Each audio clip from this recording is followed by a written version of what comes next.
komanso amva madandolo a Malawi. Tikukhulupirira kuti sizinatheretu nkhondo idakalipo chifukwa ndi mmene yawerengedwera kalatayi tayimitsana ponna kuti no panopa sofa sitikukhudzana ndi issue ina iliyonse yokhudzana ndi tax stamps mpaka napazakhale msonkhano mkumano wapakati pa ife ya business a Malawi First pamodzi ndi aku Ministry of Finance. Ndiye ndikufuna kuti ndiyadziwitse anzanga ama businesses amene mukutionera panopa kapena mukutimvera kumene muliko kunena kuti pa nthawi yatsopano inoyi simukufunsidwa kena kalikonse kokhudzana ndi tax stamps. Ngati mukuombola katundu wanu pa boda, ombolani katundu mmene maombolera, tengani katundu wanu muzipita nayo ku nyumba. Musayembekezere wina aliyense kuti akuzeni katundu imene muombolera chonchi ndiye tsopanono mugule ma tax stamps zimene zokulibe kaye mpaka ana tizakumane ndi aku Finance Ministry. Ndikukhulupirira kuti munamva bwinobwino kata amene awerengedwera apapa tikhati ndi makopeza makata amene wawa tizikhati nawo kuti china chilichonse chomwe chitazachitike chosemphana ndi kalata imene yawerengedwera ndiye kuti tikupita kunsewu. Sikuti tayima kuti kapena tatheratu kuti kunsewu sitipita, komano ngati kalatayi itapezeke kuti yasokonezedwa pena pake ndi ena ake kwina kwake ndiye kuti kunsewu tikupita. Kunsewu kusikuti kapena tikupita kuti ife tikumapita manyado, koma tikupita chifukwa cha mavuto amene tikumana nawo m'Malawi muno. Ndiye tikufuna kuti mavuto amene otonse ngati amalawi tiakonzere limodzi. Ife tisatsidwe kumbuyo chifukwa amene tikumakumana ndi zipsinjo ndi ifeyo amalawi ife a business ife. Ndiye ndikukudziwitsani amalawi anzanga a business anzanga kumene muliko, kaya panopa muli pa boda, kaya muli pafupi mwina kuti mufike pa boda, kaya mukukonzeka zoti mpite mukagule katundu, kagule ndithu katundu mukafika pa boda, ombolani katundu anuyo, koma musagule tax stamp ina iliyonse. Ndi zimene tagwirizana panopa mpaka na tizakhale ndi mkumano kutsogoloko. Tikazakhala ndi mkumano tizakudziwitsaninso kuti panopa tsopano tino pa stage iyi. Kwatsopano mwina ndimire panopa ndikuthokozeni kwambiri azathu MRA, ndikuthokozeni a Malawi First. Zikomo kwambiri.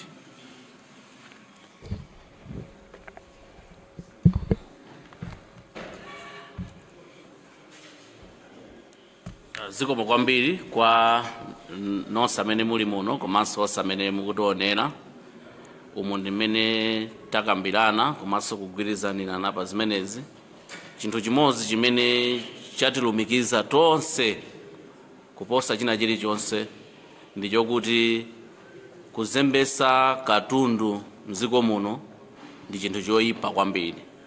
Ndekhala ndi Malawi First kaya ndi a business akutsimikiza kuti tikuyenera kuti tithane ndi vuto la smuggling mdziko munomo. Ndipo tax stamp ndi chida chimene chaoneka kuti chitithandiza kuti tithese vuto limeneli. Zongofunika ndizokuti tonse tigwirane manja poonetsetsa kuti tax stamp yakhazikika ndipo ikugwira ntchito yake yoyenera mdziko muno, kuti amene azidandaula akhale smuggler. Chifukwa meeting yathu ya lero yatsindika kuti palibe ndi mmodzi yemwe amene akupanga support smuggler. Kaya Malawi First, kaya ife, kaya business, palibe amene akupanga support smuggler. Ndipo zimenezo ndi zimene tagwirizana tionesesa kuti ma smuggler asapeze mpata, chifukwa smuggler ndi amene akupangisa kuti wina aliyense azidandaula.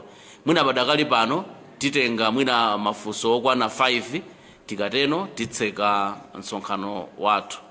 Ngati pali mafunso kuchokera kwa tolankhani amene ali muno, tikhoza kupereka mwayi umenewo. Zikomo.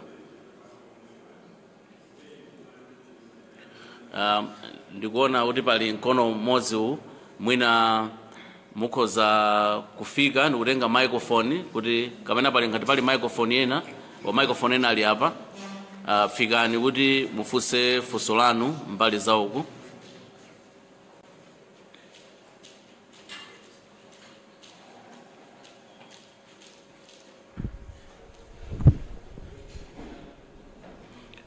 Muimepo kuti mwina amene akuoneranso azikuonera. Joseph Mazizi, Capital FM. Nimafuna kungodziwa kuti kweni pamene panali kusamvana ndi pati pamene mwapakonzapo pamene simmamvana pokhudzana ndi tax stamp imeneyi.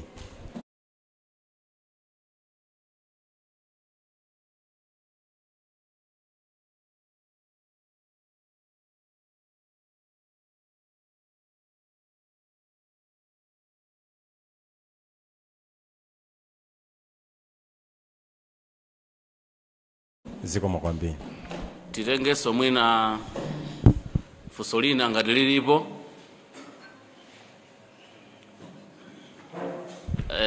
Timve. Dzina langa ndine Timothy Chifungo, Radio ABC. Ndimafuna ndifunse kuti popeza mgwirizano mwanena kuti ukugwirizana ndi komiti ya ku Ministry of Finance, tiyembekezere kuti mkumano wanu ukhalapo liti umenewo kuti mukambirane ndi ku Ministry of Finance? Yabwino. Zikomo, ine dzina langa ndi Wezi Gausi, ndachokera ku Times. Funso langa likupita ku MRA. Mwanena kuti msonkho umene wa stampu papa wayimitsidwa kaye. Ndimangofuna ndidziwa kuti kodi zimene zizi sizikhuza katoleredwe kanu ka ndalama mdziko muno, chifoti nalembapo stole mbuyo mukunena kuti bungwe la MRA silinapange bwino kota ina yake pa nkhani yotolera misonkho, chifukwa dziko lino lilinso ndi zinthu zina zimene zimafunika ndalama monga kugula mankhwala komanso kulowetsa mafuta mdziko muno. Ngati MRA mubalansa bwanji ziwirizi kuti ndalama mutolere zokwanira komanso mwina misonkho imene kunenedwayi kuti yayimitsidwa? Zikomo. Zikomo kwambiri. Ndingoyamba poyamba ndimafuna ndithokoze chifukwa cha mafunso amene mwatifunsa.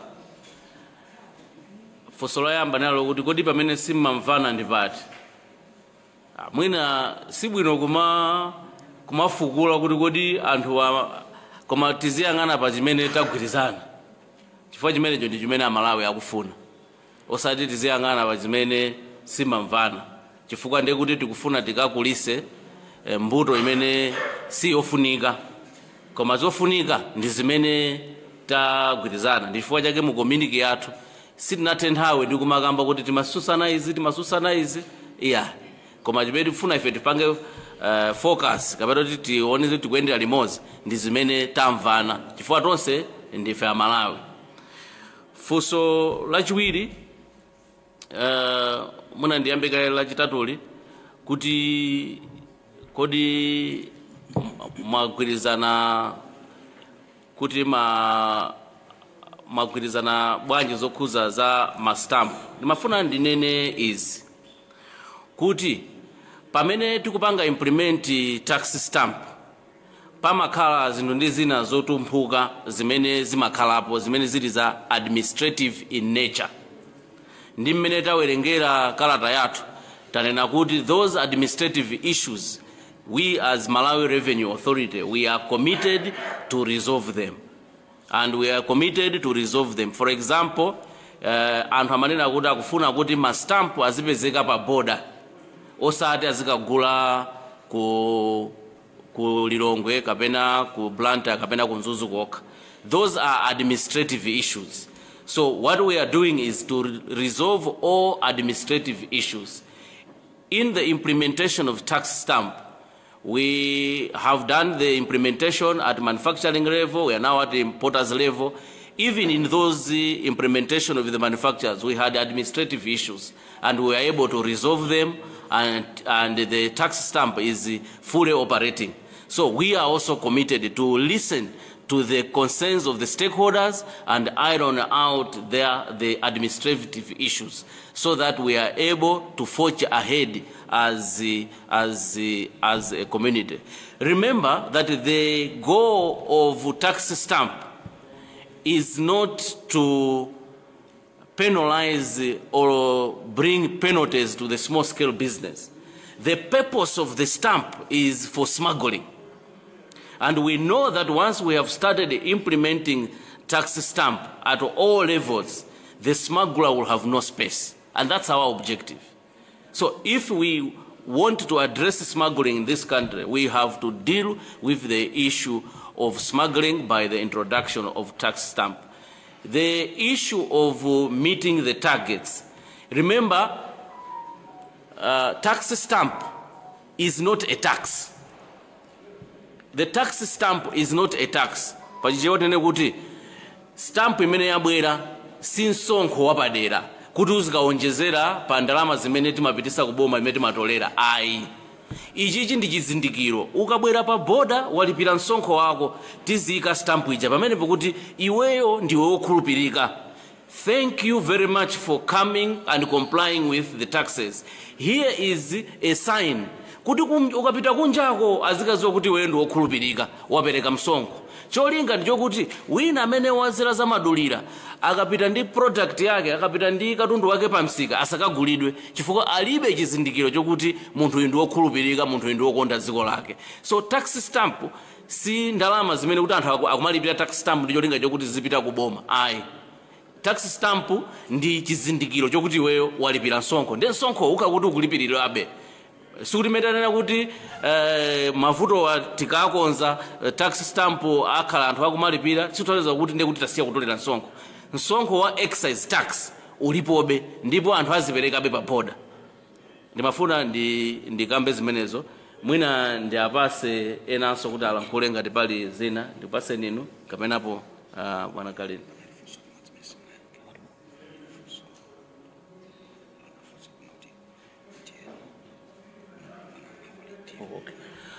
Panaliso amandikumbusa panali funso lokuti mu chikalata chathu tanena kuti pakuyenera kukhala mkumano pakati pa Malawi First a business ifa MRA pamodzi ndi unduna wa za chuma.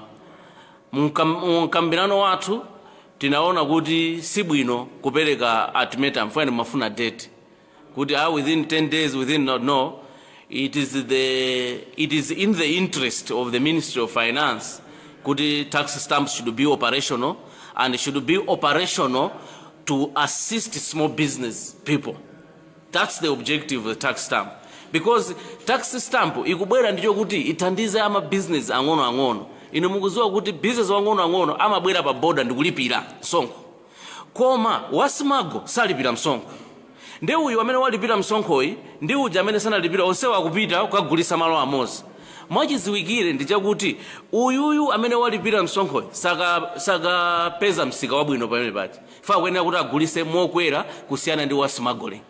Ndi vuto limene tikuthana nalo ndi limene lolo ndi tikukhulupirira kuti wasimago tikangoti tamutsekera msika ama business ang'ono watsopano akhala kuti apita pamwamba chifukwa market yoseija imene wasimago panopo akutinanarapo paja pamene akunjoya apo pa msika paja tikhala kuti tamuchosapo. Ndiye kuti business ngati amapita ku Zambia kamozi pamwezi azipita ka 4 chifukwa amene amapanga naye compete uja walephera kuti akhale ndi product yake pa market paja. Zimenezo ndi zimene tikufuna. Smuggling wina aliyense amene akutimvera pano aziwe kuti zikole lapita pa step ina sopano. Ife ndi Malawi First ndi small business tagwirizana kuti tikaulise wa smuggling. Ndi ino amene mukutimverano amene mmapanga smuggle nthawi yanu yatha chifukwa ife tagwirizana pano kuti tithane ndi smuggling. Ndipo popanga smuggling ipa tithandize kuti wa small business apite mwamba ndi zimene tagwirizana. Ndiye tikukhulupirira kuti tikafikira unduna wa za chuma ndi maprogramu awo atitana tikhala pansi koma tilibe time frame kuti apase anduna kuti within chakuti ayi koma policy imeneyi anayibweresa ndi akunduna finance ndi ali ndi pa Chingerezi mati huge interest ali ndi kufuna koyenera kuti tikuyenera kuti tikhale tikambirane zimenezi. Zikomo kwambiri. Mwina kungoonjezerapo kunena kuti popeza ife ya Malawi First timayimirira Malawi ndipo sitimafuna kubisa chinthu. Kunabwera funso lonena kuti kodi pamene mmalimbana ndipati tithokoze kwambiri bwana Kapolo amene ayankhira kunena kuti msonkho umenewu usampange munthu wa business zing'ono kukhala ovutika komanso cholinga cha stamp imene ndikumpangisa smuggler kuti amve peni. Komano zimene zimachitika mbuyo mwapezeka kuti wasimo amene waonesa kuti ndi Malawi wabwinoja wapita pa boda ndi amakamugulisanso stamp ija ndiye ife timapempha Malawi First iya uyutu ndi good citizen kuti timukhaulise uyuyu kuti nayeso ayambe kukhala ndi mtima omagwirisa ntchito boda akuyenera kuti uyuyu amene wagwirisa ntchito boda uja muzimpasa stamp ya ulere chifukwa sangalipire duty ndiye mukamugulisa iso stamp timaona ngati ndiye kuti pamene popo ma authorities anachichita overlook chinthu icho ndiye tinangofuna kuti ndiyankhe panepo mongo phera mphongo kunena kuti pamene timalimbana ife ya Malawi First poamenyera Malawi ovutika chifukwa ine ndine president wa anthu osauka ndipo siningakhale president wa anthu osauka ndikumaonabe anthu akusauka akuzuzidwa ndi MRA kapena ndi boma komanso tikuyembekezera kuti a minister a finance akuyenera kuti apange machawi chifukwa tinawo nkhani zambiri zokuti tizawauze ife anthu osauka makamaka a business zikoma kwambiri. Ndikukhulupirira kuti pamenepa ndi pa nsiriziro pa zokambirana zathu koma tisanasirize kwenikweni ndimafuna ndi apasa mpata a business kuti alankhule mawu osiriza kenako ndapasa president a Malawi First kuti nawonso anene mawu osiriza kenako ndiza manena mawu osiriza ndikukuthokozani nonse chifukwa chomvera komanso chifukwa chokhala pamenepo mwina tipereke mpata kwa inu poyamba.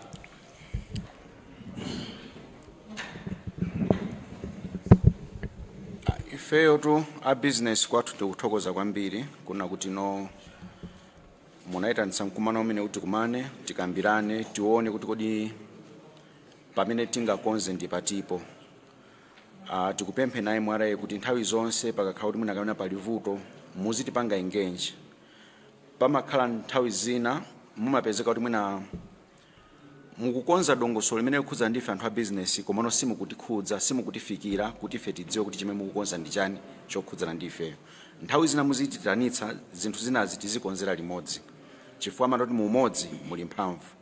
Ndiye mukamatisiya kumbuyo inuyo ndikupanga zanu kuma ofesiko nkuzangoti dzidzimutsa pena pake zimakhanga kuti mwina simukutiwerengera yayi komano tikuthokozeni kwambiri kuti leroli munaitanitsa mkumano umenewu chisakhale chiyambi ndi chimaliziro komano chikhale chiyambi komanso tichipitilize kuti tikonze Malawi wathu kuti akhale wabwino zikoma kwambiri.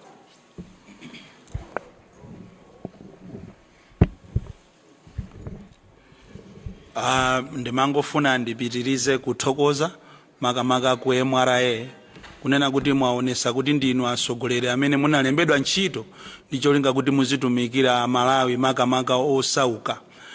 Zimene mwapangazi anthu ena ogwira ntchito za boma ndi mabungwe ena atengerepo phunziro chifukwa pali anthu ena otumbwa kwambiri amene samakhala ngati ndi a Malawi chikhalire icho azibale awo akuzunzika.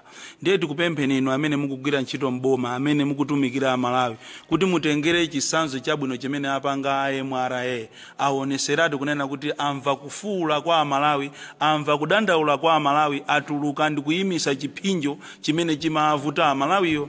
Ndiye sibwino kuti tizigwira ntchito momafuna kuti tizizuzana mu dziko la democracy.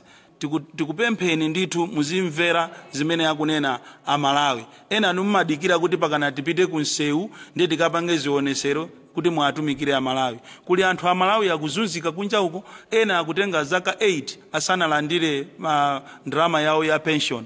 Ena compensation imene sanalandire maziphunzitsa akuvutika manesi akuzunzika and yet ife tinakhala pa maudindo amenewo kuti tiatumikire a Malawi. Ziko lino ndi lathu tiyeni tikhale anthu ogwirizana pakakhala nkhani tizikambirana monga mmene apangira a MRA. Ine ndikunyadireni kwambiri komanso ndikuthokozeni inu a business community mwaonesa makamaka inu a small scale businesses mwaonesa mtima wopanda mantha chifukwa ena amangolirira mmimba koma inu munatuluka nokha mavuto ndi amenewa ataona lero zosatira zake ndi zimenezi. A Malawi kunja uko musamaope ziko lino ndi lathu ndi la democracy pakakhala mavuto phumbukani tulukani lirani kuti anthu asogoleri athu atimvere. Ine makamaka ino akapoloma ndikukuthokozani kwambiri mwaonesadi kuti ndinu Malawi weniweni pomvera mavuto awo. Musakana mizidwe ndi anthu ena so mukapita uko mukasinthe iyayi faje kuli anthu ena akuza kumaka kukochani kuti mwalakwisa simunalakwise mwapanga the needful zothandiza Malawi anzanu. Thank you very much. Zikoma kwambiri ndimafunanso ndithokoze president a Malawi First ndithokozenso a president a small business community chifukwa cha mkambisirano umene unalipo kuyambira mamawa kufika pano. Cholinga cha mkumano wathu tinali kuti timvesesane tiyendere limodzi komanso tidziwe kuti kodi mdani wathu ndi ndani. Mdziko muno tagwirizana kuti mdani wathu ndi smuggler amene akubweresa chitukuko pansi, amene akupangisa kuti mabizinesi ang'ono alowe pansi. Mdani wathu si tax stamp ya. Ndani wa business awawa si tax stamp ya. Ndani wa Malawi First si tax stamp ya. Ndani wa tonsefe ndi smuggler amene amabweresa zinthu zoyipa ndikuzibweresa pamsika, anthu ndikumadya, anthu ndikumaonongeka nawo kumadwala nazo. Amene amabweresa zinthu osapereka msonkho ndikukalowa nazo pansika, ama business ang'onowa ndikumakanika kuti agulise zinthu zawo pansika. Tax stamp yabwera kulimbana ndi smuggler kuti tizitha kumuziwa kuti katundu uyu wabwera ndi smuggler, katundu uyu wabwera ndi mzimayi, wabwera ndi mzibambo wokhulupirika wokonda dziko lake, ndipo tayikapo stamp pa katundu wakepo. Ineyo ndili wokondwa kuti tagwirizana motero kuti tiyendere limodzi kuti timenye nkhondo ya smuggling, chifukwa tax stamp sinabwere kuzaononga mabizinesi ang'ono ayi, yabwera kuzathesa smuggling. Ndipo pamene tikukamba panopo kwa onse amene ali masmuggler ndikukhulupirira kuti akulira chifukwa akuziwa kuti sadaka imene yakhala kumadya nthawi yonse yatha sopano, chifukwa tax stamp izioneseratu kuti katundu uyu ndi wa smuggle uyu. Ndipo ife MRA tizipita pansikapo ndikukalanda katundu wina aliyense amene alibe tax stamp, tizipita pele paja kukasesa. Cholinga ndi chani? Cholinga ndi chokuti katundu wa ma small business amene akubwera kuchokera kunja, munthu uja walipira msonkho, amene uja akhale ndi chizindikiro cha tax stamp. Tikatero ndiye kuti taakonda ama business athu azikhala akusangalala mdziko mwawo, alipira msonkho, akhulupirika, katundu wawo akhala ndi tax stamp. Tikapita pamsika paja tizikampeza kuti tax stamp alipo ndithu. Komanso tikumbukirani kuti tax stamp iyi kwambiri yakhuza pa Mawa, sinakhuze pa katundu wina aliyense ya. Kwa katundu amene ndi wa Mawa umene umalowa kwambiri mdziko muno osadzera pa border. Inu kuti mulowe mu mataunimu muonatu kuti muli Aliko ashopo ambirimbiri kuti mufufuze Mawa ngati umene ujawo. Mawa umene uja sunalipiridwe duty kwina kulikonse. Mawa umene ujawo wangolowa mdziko muno. Tsopano Mawa umene uja ukuononga moyo, anthu amene aja kufunikanso apitenso kuchipatalaso akapezenso mankhwalaso, koma alowa nawo katundu uja osalipira msonkho. Ndife chimene tikufuna ndicho kuti katundu amene akuchokera kunja akhale ndi tax stamp amene azera pa border. Ndipo ife tikuziwa kuti azimayi athu amene a business ang'ono ngati amazera pa border amalipira msonkho, akhale ndi chizindikiro amene chokuti katundu uyu amene iyi ndi wa tax stamp. Uyu wodzera mchire, uyu wozera zamadulirayi ameneyo akapezeka pansika paja tikamutenge pamene pachapa, ndipo tikazamapita kupanga operation imene yoyo tizatenganso atolankhani ngati muzakhale nafe limodzi kupita kwa nchosa meja. Chifukwa tikatero ndiye kuti tikukonda dziko lathu, tikatero ndiye kuti tikuyika Malawi kuti akhale wapatsogolo, osati munthu azipanga zake zofuna yekha. Choncho ndithokozenso mobwereza kuti tithokoze tonse amene takhala tikukumana pano, tagwirizana zimenezi kuti ndi zimene zingatithandize tikuyenera tipite chisogolo pa nkhani ya ma tax stamp motenomo. Ndikuthokozeni nonse amene mwakhala mukutionera pa press conference ino kuti zikomo kwambiri chifukwa munali pamenepo. This now marks the end of our press conference. We would like to thank you very much for being there and being able to participate in this critical issue of tax stamp, which is there to fight smuggling, which is there to promote small businesses, which is there to make sure that only legitimate business that come at the border must flourish. Muna ndisindike chifukwa nkhani imene ima ndi mwamo ndiyo kuti ama business ang'ono kuti mwaone akhala kupanga business nthawi yayitali sakutukuka. Amene akukatukuka ndi amene akukangulisa uti. Amene akukangulisa uti ali ndi katundu wambiri wa smuggling amene akumusunga kumbuyoko. Ife MRA tikapita mu shop muja kuti tioneseni makalata amationesa katundu wochepa amene azimayiwa atadusa naye pa boda. Koma chikhalirecho kumbuyoko ali ndi mulumulu kapena miru ya katundu wa smuggling amene amabwera. Ndiye iye uja mumuona wagula Benz, mumuona wagula Pajero, azigula ngati sizoona. Koma chifukwa chani azimayi athu kunoko sakutukuka chifukwa chokuti iye uja ndi amene akumawuza kuti katundu wanu mukachoka naye ku Zambia ndikugula ndi pa mtengo wakuti inu ndikutiko munthu iweyo ukagulisa chinthu ndazikakuza ndikugula pa mtengo chakuti. Kwa chifukwa chokuti ali ndi katundu wambiri wa smuggle amene wazaza ma warehouse mwawo amene aja akupangisa kuti tipezeke kuti zikukanika zokuti azimayi athu azipita pasogolo. Ife MRA pobweresa tax stamp tikufuna azimayi athu apite pasogolo ndi business yawo chifukwa tidula pa khosi wasimago uja momwe kuti iye uja azinanala pa nsika azipeza kuti akupeza ma profit ambiri